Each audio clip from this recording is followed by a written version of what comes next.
उस व्यक्ति को प्रशासन ने मारपीट किया और मारा नहीं, उसकी अंगुली तोड़ दिया है, उसकी बॉडी से खून बहा है, तो हमको फोन किया कि ऐसा ऐसा बात है।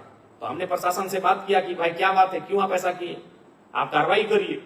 उसके बाद फिर फोन आया कि आपके फोन करने के बाद मारा गया। फिर जोहार साथियों, जिस प्रकार से कल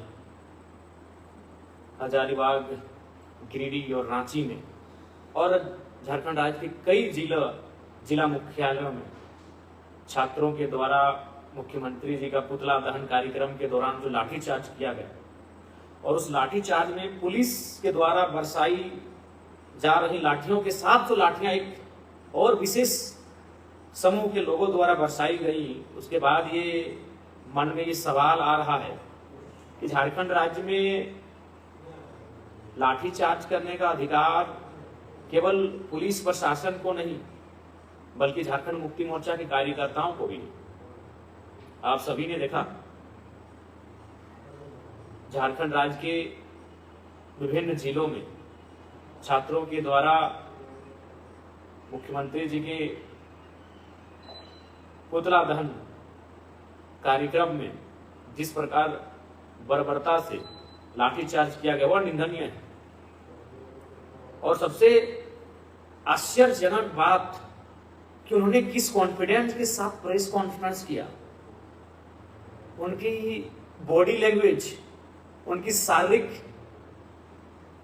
तरीके ये बता रहे हैं कि वो लोकतंत्र में नहीं राजतंत्र में है। जिनके हाथ में लाठी है, जिनकी भुजाओं में बल है, वो कुछ करेंगे, कुछ भी करेंगे। अरे ठीक है, कभी कभी इस प्रकार की परिस्थितियां होती हैं, उनको माफी मांगने के बजाय या फिर ऐसे लोगों को ऊपर पार्टी स्तरीय कार्रवाई करने के बजाय वो प्रेस कॉन्फ्रेंस कर रहे हो, कह रहे फिर पीटेंगे। यानी वो आभास करा रहे हैं कि अब आप लोकतांत्रिक व्यवस्था में नहीं रहे, आप राजतांत्रिक व्यवस्था में आ गए हैं। राजा के खिलाफ बात करिएगा तो राजा के चाहने वाले या फिर राजा के समर्थक या राजा के टुकड़ों पर पलने वाले आपको बेरहमी से मारेंगे।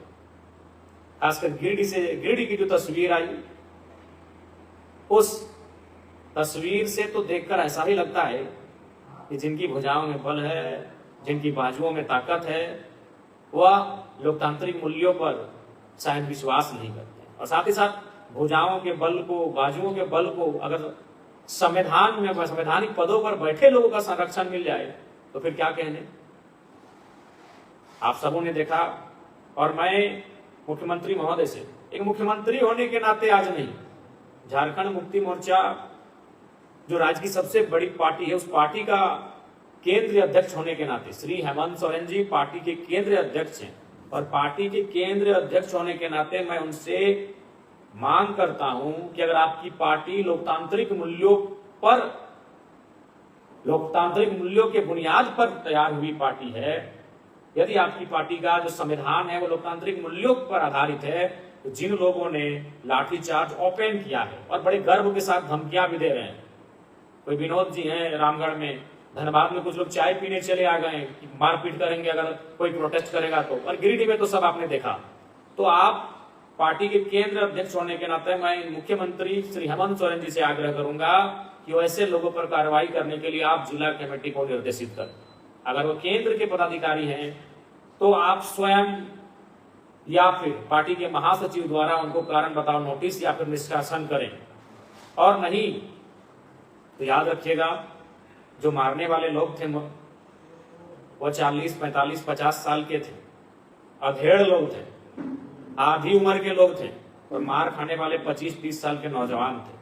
बस दिक्कत यह थी कि झारखंड मुक्ति मोर्चा की सरकार है और वो झारखंड मुक्ति मोर्चा पार्टी के कार्यकर्ता थे, इसलिए पुलिस के सामने बहुत ही शर्मसार करने वाली तस्वीर। कम से कम पुलिस को अगर लाठी भांजनी थी तो जिनके गर्दन पर झारखंड मुक्ति मोर्चा का पट्टा था उन पर उस दिन भांजनी चाहिए थी, क्योंकि वो लाठी लेकर छात्रों को पीट रहे थे। लेकिन पुलिस की मौजूदगी में उनको यह अधिकार मिला कि आप लाठीचार्ज करिए। पुलिस की मौजूदगी में उनको यह अधिकार कैसे मिला कि वो छात्रों के साथ बर्बरता पूर्वक लाठीचार्ज करेंगे।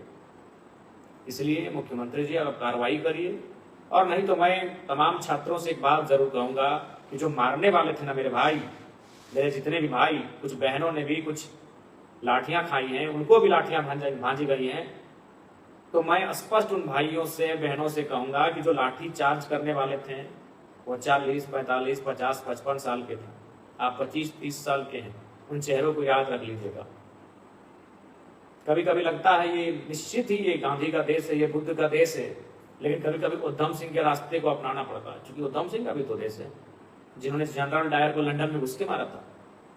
कभी कभी हमें लगता है कि नेल्सन मंडेला के वो विचार उच्च कोटि के हैं, और हम लोग उस विचार को हम लोग मानते हैं, आत्मसात भी करते हैं कि मेरे जीवन का उद्देश्य बदला लेना नहीं, बदलाव लाना है। ये विचार थे नेल्सन मंडेला के।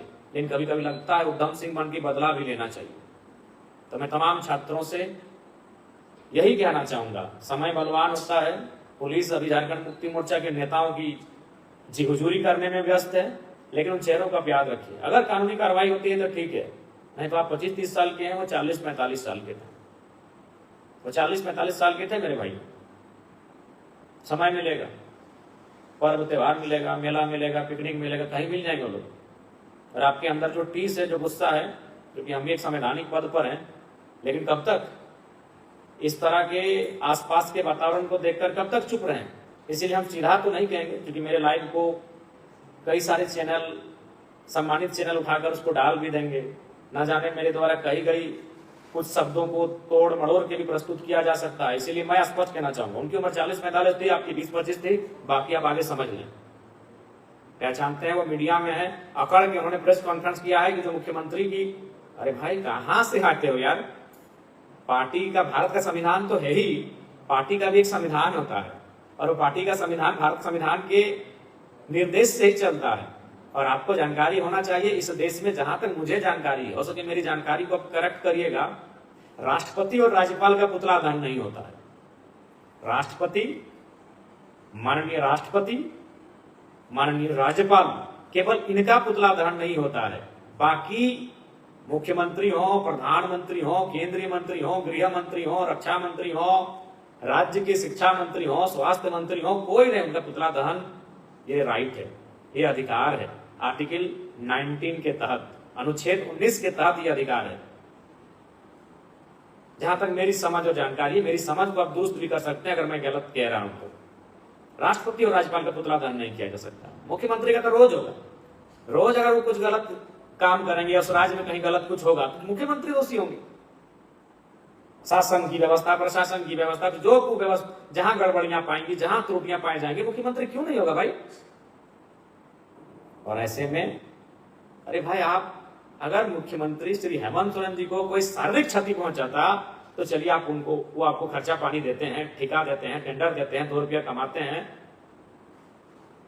यार। उनका सांकेतिक पुतला बना है। पुतला धन का मतलब क्या होता है?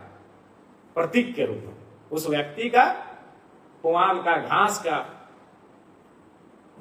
घास का पुतला बनता है। उसमें माचिस मारने से आपको तकलीफ हुई तो जिन बच्चों का भविष्य बेचा गया उनको कितना तकलीफ हुआ होगा?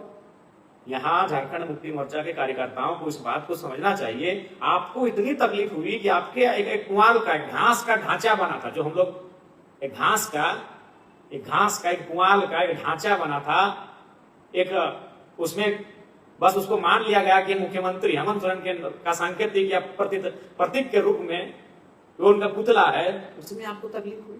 एक निर्जीव पुतला निर्जीव होता है, बस उसको हम किसी का नाम दे देते हैं, या किसी का एक निर्जीव पुतला जो घास का और पुआल का बना होता है, उसको आग लगाने से आपको इतनी तकलीफ हुई। तो जिन बच्चों के जिंदगी में आग लग गई हो, जिन्होंने 10 साल 15 साल तैयारी की हो, जिन्होंने अपना पाई जुगाड़ करके तैयारी की हो और उनके परीक्षा को बेच दिया गया हो 50 लाख 60 लाख में, उनको कितना तकलीफ हुआ होगा? ये मैं झारखंड मुक्ति मोर्चा के उन कार्यकर्ताओं और नेताओं से कहना चाहूंगा जो बड़े अभिमान के साथ प्रेस कॉन्फ्रेंस कैसे की। अरे अगर मार भी दिया, आपने मारपीट कर भी दिया तो आपको भागना चाहिए था, क्योंकि लोकतांत्रिक देश है। आपको भागना चाहिए था, आपको मुंह छुपाना चाहिए था कि आपने असंवैधानिक काम किया है। हाँ, अब शब्द, गाली, कुछ ऐसे शब्द कहना निसंदेह गलत हैं।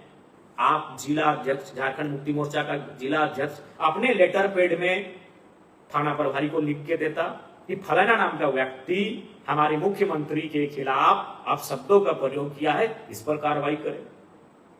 संलग्न में उसका व्हाट्सएप आईडी, संलग्न में उसका इंस्टा आईडी, संलग्न में वह वीडियो फुटेज, उस वीडियो फुटेज, उसका लिंक, ये हो सकता है। निसंदेह कुछ शब्द ऐसे हैं जो अमर्यादित हैं, असंवैधानिक हैं, अव्यवहारिक हैं, अनैतिक हैं, उन पर निश्चित कार्रवाई होती है। लेकिन कब होती है? जब आप लिख कर देंगे। आप गिरिडीह जिला के अध्यक्ष अपने लेटर पैड में लिख के देते, आप पुलिस से कहते हैं, स्वयं फुटेज बनाते हैं। अगर आपको लगा कि छात्र कुछ ऐसा व्यवहार कर रहे थे जो आपत्तिजनक है, कुछ ऐसे नारे लगा रहे थे जो आपत्तिजनक थे, जो किसी की मर्यादा को, किसी की मान सम्मान को ठेस पहुंचा रहे थे, आप लिख के देते, आप अपने लेटर पैड में लिख के देते। आपकी सरकार है, 5 मिनट में कार्रवाई होती, तो फिर थाना और पुलिस क्यों बना है? तो चलिए फिर वही हो जाने दीजिए, कर दीजिए घोषणा कि 10 अगर से 10 आपकी तरफ से। चलिए पहले नीति और प्रोटेस्ट बाद में होगा, पहले कुश्ती ही कर ली जाए। बहुत ही दुर्भाग्यपूर्ण है। आपको याद होगा, मैं आपको एक जानकारी देना चाहता हूं, जब आदरणीय दिशम गुरु जी का निधन हुआ था, उस समय प्रधानमंत्री नरेंद्र मोदी जी आए थे दिल्ली अस्पताल में उनको पुष्पांजलि अर्पित करने के लिए। उस समय मुख्यमंत्री हेमंत सोरेन जी, प्रधानमंत्री नरेंद्र मोदी जी और साथ में मुख्यमंत्री जी की अर्धांगिनी जो गांधी की विधायक, उनकी तीनों की तस्वीर थी। उस तस्वीर को किसी ने एआई से एडिट करके उनको डांसिंग मूड में बदल दिया था। यही हमारे तोपचांची थाना में एफआईआर किया गया झारखंड मुक्ति मोर्चा के नेता के द्वारा, और उस नौजवान को जेल में डाल दिया गया। बस उसने एआई से एडिट कर दिया था उस तस्वीर को, जिसमें प्रधानमंत्री जी दिसम गुरु को श्रद्धांजलि देकर हेमंत सोरेन जी और कल्पना सोरेन जी के बगल में खड़े थे। उन 3 लोगों की तस्वीर थी। उन 3 लोगों की तस्वीर को एक लड़के ने, तोपचांची प्रखंड के एक लड़के ने एडिट करके उसको डांसिंग, आपत्तिजनक नहीं था, केवल उनको डांस करवा दिया था। हेमंत सोरेन जी को, प्रधानमंत्री नरेंद्र मोदी जी को और हेमंत सोरेन जी की अर्धांगिनी को केवल डांस करवा दिया था। झारखंड मुक्ति मोर्चा के एक नेता ने एफआईआर किया तोपचांची थाना में, और उस लड़के को जेल भर दिया गया। चलिए इसका हम लोग विरोध नहीं करेंगे भाई। चलिए, प्रधानमंत्री के साथ उसने आपत्तिजनक एडिटिंग किया था, मुख्यमंत्री के साथ आपत्तिजनक एडिटिंग किया था, उनकी अर्धांगिनी के साथ आपत्तिजनक एडिटिंग किया था, लेकिन कार्रवाई हुई, थाना में गए। तो ठीक उसी प्रकार कल आपने लाठियां भांजी कैसे? जो सरकार आपकी है, आप लिख के दीजिए अपने लेटर पैड में, आप वो तमाम सोर्स कलेक्ट करके दीजिए कि इन सोर्स के आधार पर हमें यह लग रहा है कि ये मुख्यमंत्री की अवहेलना है, अवमानना है। इसलिए अब मैं स्पष्ट कहना चाहूंगा छात्रों को, वीडियो में साफ साफ है, अगर कानूनी कार्रवाई होती ठीक है, तो हम भी संवैधानिक पद पर है, ज्यादा इशारा करेंगे नहीं, समझिएगा। और एक बात कहेंगे मैं अपने भाइयों से कि जिंदगी में 4 दोस्त ऐसे जरूर बनाना।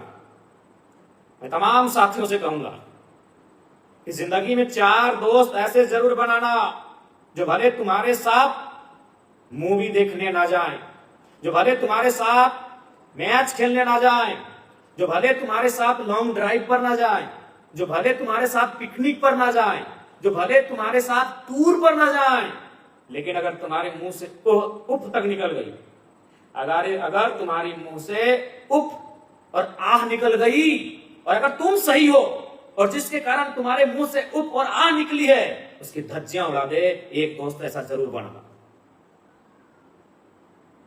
4 दोस्त ऐसे जरूर बनाना जो तुम्हारी तकलीफ में, जिसके कारण तुम्हें तकलीफ हो, उसका मुकाबला करना। 4 दोस्त जरूर ऐसे बनाना। बाकी बोतल खोलने वाले, बोतल के ढक्कन खोलने वाले दोस्त तो आपने सैकड़ों बनाए होंगे। नई अपाची R15 के गाड़ी में बैठने को ऑफर करेंगे तो ऐसे दोस्त भी आपने सैकड़ों बनाए होंगे। मूवी के लिए ऑफर करने वाले भी दोस्त आपने सैकड़ों बनाए होंगे। टूर पर चलने वाले दोस्त भी आप सैकड़ों बनाए होंगे। लेकिन 2, 4, 5, 10 दोस्त ऐसे जरूर बनाना, अगर तुम्हारी मुंह से अगर उप आ जाए और तुम सही हो। चूंकि मैं भी कहूंगा, अगर दोस्त भला क्यों ना हो, गलत चीज पे नहीं। अगर तुम सही हो और तुम्हारे साथ किसी ने गलत किया है, तो गलत करने वाले को छोड़ दो। मुझे बहुत अफसोस लगा गिरिडीह की घटना, खासकर मैंने जो देखा, और तमाम क्षेत्रों की जो घटना, गर्दन में झारखंड मुक्ति मोर्चा का पट्टा और पुलिस की मौजूदगी में जो छात्रों को पीटा गया, बड़ा अफसोसजनक है। अगर कार्रवाई करती है तो ठीक है, अगर कार्रवाई करती है तो ठीक है, नहीं तो मैं तमाम भाइयों से कहूंगा, पहचानते हैं 40, 50, 60 साल उनकी उम्र है यार, तुम 25, 30 साल के हो। विदेशा षड्यंत्र तो रचा ही जाएगा, बहुत बड़ा षड्यंत्र रचा जाएगा। अरे बरवाडा थाना का मैटर आप बोल रहे हैं, हम जान रहे हैं, पूरा षड्यंत्र रचा जाएगा। झारखंड में बागी विधायक जयराम मातो हैं, विधायक बनने के बाद भी हम पर कई एफआईआर किए गए और तथ्यहीन, जिसमें कोई तथ्य नहीं। बरबड्डा की बात कर रहे हैं विधानसभा में, आपको बता दूं कोई मामला नहीं है। उसमें एक व्यक्ति जिस पर यह आरोप था कि उसने किसी जनप्रतिनिधि का मोहर फर्जी बनाया था, मुझे उस बात की भी कोई जानकारी नहीं थी। उस व्यक्ति को प्रशासन ने मारपीट किया और मारा नहीं, उसकी अंगुली तोड़ दिया है, उसकी बॉडी से खून बहा है। तो हमको फोन किया कि ऐसा ऐसा बात है। तो हमने प्रशासन से बात किया कि भाई क्या बात है, क्यों आप ऐसा किए, आप कार्रवाई करिए। उसके बाद फिर फोन आया कि आपके फोन करने के बाद मारा गया। फिर हम बोले भाई तब तो गलत है। फिर हम थाना गए और हम बस एक ही सवाल पूछे, क्या मेरे फोन करने के बाद आप फिर उसको पीटे हैं? और कोई मामला नहीं था। तो उसी में खुद वहां थाना के लोग दूसरे पक्ष को बुला दिए जिन्होंने एफआईआर किया था। उनसे हमें कोई आपत्ति नहीं, भाई आपने एफआईआर किया है, उस एफआईआर के आलोक में अगर यह व्यक्ति दोषी है तो उस पर कार्रवाई करिए। और मैंने भी कहा कि अगर ये सर्टिफिकेट अगर मोहर फर्जी बनाया है तो निश्चित कार्रवाई करिए। लेकिन और तमाम वहां भी आप जाके देखिए, वीडियो फुटेज स्पष्ट है। वहां 3-4 न्यूट्रल पत्रकार थे, उनसे भी पूछ लीजिए। मैंने एक ही लाइन कहा था कि मेरे फोन करने के बाद आपने मारपीट किया है क्या, और यह बोलकर कि पैर भी करवाते हैं, यह बोलकर बस मैंने इतना ही कहा था। इसलिए सरकार, हम जानते हैं अभी प्रशासन हो शासन हो सब लोगों की नजर में खटकते हैं, चूंकि हम एक बागी विधायक हैं। हम वो विधायक हैं जो प्रशासन ने 20-25 हजार रुपया ले लिया तो उसको हम घुमा दिए। अरे जमीर को जिंदा करिए महाराज। हम वो विधायक हैं कि लिया हुआ पैसा घुमा दिए कि कम से कम इसका वाला घुमा दीजिए और कहीं का तो छोड़ दीजिए। इसलिए मैं जानता हूं साजिशों के लिए सब इंतजार कर रहे हैं, आश्चर्यजनक है। यही हमारा बैरमो के विधायक पर भी किसी ने एफआईआर किया था, थाना में एफआईआर लिया ही नहीं गया। धनबाद सांसद पर किसी ने एफआईआर किया था, उस एफआईआर को लिया ही नहीं गया। आप खाली हंसी मजाक में जाके बोल दीजिए हमको जयराम मातो के नाम पर एफआईआर करना है। सब थाना प्रभारी इंटरेस्टेड है कि लाइए लाइए जल्दी लाइए, क्या है एफआईआर में क्या लिखना है। ये तो साजिशें हैं, क्योंकि भाई एक जनप्रतिनिधि की एक गरिमा होती है कि आप एक राह चलता व्यक्ति एक तथ्यहीन आरोप लगा दे, एक तथ्यहीन बिना किसी आधार के, और आप उस पर एफआईआर को ले लेंगे, ये शोभा नहीं देता है। और ऐसा ही होता है। आप अभी जाइए किसी भी व्यक्ति के खिलाफ जाकर एफआईआर करिए, अगर वो जनप्रतिनिधि हो तो एफआईआर को नहीं लिया जाएगा। लेकिन आप बोलेंगे कि नहीं वो जनप्रतिनिधि जयराम मातो है, ये तुरंत ले लेंगे। क्यों ना, सब तो हम लोग खटकते हैं, बागी विधायक है। वो भले अलग अलग पार्टी के हैं लेकिन उनका मनसा एक ही है कि भाई मिल के रहना है। सत्ता में तुम रहो तो हमको भी सपोर्ट करना, जब हम सत्ता में आएंगे तो हम तुमको सपोर्ट करेंगे। लेकिन जयराम मातो कौन है, वो बागी विधायक है। इसलिए विधायक आपकी चिंता जायज है। साजिश क्यों नहीं होगी भाई, क्यों साजिश नहीं होगी? विधायक की एक परंपरा थी, विधायक से लोग मिलने आते थे तो भगवान जैसा व्यवहार करते थे। लेकिन जयराम मातो से आते हैं तो क्या कहते हैं, मेरा छोटा भाई है, मेरा बेटा समान है, मेरे घर का लड़का है। तो भाई इन सब चीजों पर तो लोगों को अखरेगा ही। लोग, अरे वीआईपी लोगों का क्रीच नहीं उतरता है महाराज। और मिट्टी में सना टी शर्ट पहन के आप राजभवन में महामहिम के सामने बैठ जाते हैं। आप किसी आईएएस आईपीएस की जो दिशा की बैठक होती है उसमें एक मामूली टी शर्ट में जाकर बैठ जाइएगा तो सबको अखरेगा। प्रोटोकॉल मेंटेन करना पड़ता है, हम प्रोटोकॉल के ही खिलाफ हो जाते हैं तो भाई तकलीफ तो होगा। एलाइट क्लास जो है, एलिट सॉरी, राजनीति में आने से पहले, आईएएस आईपीएस बनने से पहले वो मिडिल क्लास से होंगे। लेकिन जिस दिन वहां दाखिल होते हैं एमएलए बनकर, एमपी बनकर, आईएएस बनकर, आईपीएस बनकर, जब वो दाखिल होते हैं तो एलिट क्लास की श्रेणी में चले जाते हैं। हाँ होंगे, बिल्कुल वो संघर्ष करते होंगे, वो संघर्ष करते होंगे। लेकिन जैसे ही वह उस श्रेणी में दाखिल होते हैं वो एलिट क्लास की श्रेणी में चले जाते हैं। लेकिन जयराम मातो वहां शामिल होने के बाद भी एक ट्राउजर और टी शर्ट में दुनिया घूमता है। लोग बोलते हैं कि दिखावा हो सकता है, 365 दिन आप भी करिए। अगर दिखावा है 365 दिन आप भी करिए, बैठ जाइए किसी आईएएस की लोबी के साथ उसी प्रकार से। अरे मेरे जो दोस्त है ना, हमारा घर से मानटाण मोड़ का दूरी 500 मीटर है। हमारे जो अगल बगल के दोस्त हैं, हमारे जो मित्र हैं, अगर वो मार्केट जाते हैं तो आप परफ्यूम लगा के जाते हैं भैया, क्रिस्ट बना के जाते हैं कि मोड़ जा रहे हैं। इसलिए साजिश होंगी मेरे खिलाफ, मैं साजिशों से घबराता नहीं हूं, ना ही मैं विचलित होता हूं, ना ही मैं चिंतित होता हूं। हाँ, कुछ घटनाक्रम, कुछ कृत्य मैं भी ऐसा करता हूं जिसका मुझे अफसोस होता है कि एक एज ए ह्यूमन बीइंग ये काम मैंने ठीक नहीं किया। मैं बिल्कुल, अगर मैं कुछ ऐसा कृत्य करता हूं, जैसे मैंने एक दिन एक नौजवान का मोबाइल पटक दिया था, मुझे उसका अफसोस आज तक है कि मुझे वो नहीं करना चाहिए था। लेकिन है तो एक मानव, गुण है तो दोष भी है, और लाइव प्लेटफॉर्म पर मैं इस बात को स्वीकार करने की साहस रखता हूं कि मुझमें अगर गुण है तो मुझमें दोष भी है, मुझमें कुछ अवगुण भी है, और अगर वो अवगुण मुझसे हो जाए तो मैं स्वीकार करने की क्षमता रखता हूं। इसलिए बेटे सरदार दुलाल दा, मैं समझता हूं आपकी चिंता को आदरणीय दुलाल दा, आप बहुत चिंतित रहते हैं मुझे लेकर, बिल्कुल अभिनव दा, आप सबों की चिंता मैं समझता हूं। मेरे खिलाफ जो साजिशें हो रही है इसको भी मैं जानता हूं। विधायक बनने के बाद अगर सबसे ज्यादा किसी पर एफआईआर हुआ है तो मेरे पर हुआ है, और एकदम निराधार।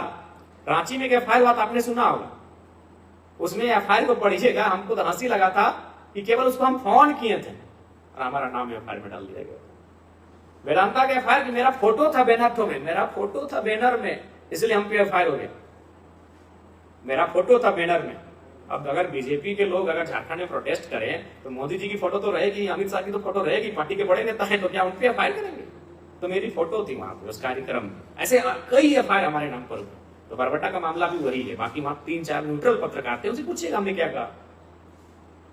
और बिल्कुल वो तो हम आप जानते हैं, हम नहाने जाते हैं तो लोग लाइव किधर से चलाते हैं हमको नहीं पता चलता है, हम खाते हैं तो लोग किधर से लाइव चलाते हैं हमको नहीं पता है, तो वो तो सारा चीज लाइव है, रिकॉर्डेड है, और वही लोग रिकॉर्ड किए हैं। थाना परिसर में मेरा एक एक एक्टिविटी को बरबट्टा थाना में कैमरे में कैद किया गया है, तो कैमरे को निकालिए और देखिए मैंने कहा किसके लिए कुछ ऐसे शब्दों का प्रयोग किया हो जो कि उचित ना हो, या फिर मेरा शारीरिक भाषा कुछ ऐसी रही हो जो कि उचित ना हो। हाँ, शारीरिक रूप से भी मैंने अगर किसी के लिए कुछ अपना मेरा शारीरिक भाषा भी अगर ऐसा रहा हो, मेरे बोलने का तरीका ऐसा रहा हो, तो देखिए सारा चीज लाइव है भैया, रिकॉर्डेड है। तो खैर अब चिंता मत करिए, वो सब साजिशें होती जा रहेंगी। अभी फिलहाल स्पष्ट कहना चाहेंगे कि जो झारखंड मुक्ति मोर्चा के नेताओं के द्वारा जो लाठीचार्ज किया गया बिल्कुल निंदनीय है, और मुख्यमंत्री जी पार्टी के केंद्र अध्यक्ष होने के नाते आपसे आग्रह होगा कि आप उन पर कार्रवाई करिए, आप उन पर कार्रवाई करिए, और नहीं तो मैं छात्रों से स्पष्ट कहूंगा मेरे भाइयों पहचान के रखिए। पवनदा, बिल्कुल पवनदा आप तो है ही पवनदा, हम आपसे क्या बताएं महाराज, कुछ माने ऐसा वहां बोला जा रहा है जो हम सपने में भी नहीं बोल सकते हैं, सपने में भी।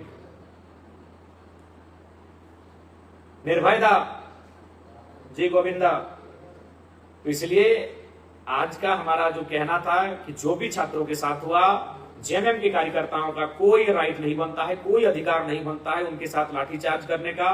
नो डाउट प्रशासन के साथ अगर तू में होती है, प्रशासन के साथ अगर टकराहट की स्थिति उत्पन्न होती है, तो मुझे लगता है आप प्रशासन को ऐसा एक्टिविटी कर सकते थे। नीतीश राजदा, आंदोलन की तैयारी फिर से शुरू हो चुकी है, हमारे संगठन के साथी खासकर देवेंद्र नाथ जी, चूंकि इस आंदोलन को, छात्र से संबंधित आंदोलन को हम लोग देवेंद्र जी को, उदय जी को, महेंद्र जी को, ऐसे साथियों को अगुवाई करने के लिए रखते हैं, तो देवेंद्र जी उसकी तैयारी कर रहे हैं, उदय मेहता जी तैयारी कर रहे हैं, महेंद्र जी तैयारी कर रहे हैं, पूजा जी तैयारी कर रहे हैं, बेबी जी तैयारी कर रहे हैं, मोती जी तैयारी कर रहे हैं। ऐसे कई साथी हैं जिनको उन आंदोलनों की तैयारी का जिम्मा दे दिया गया है।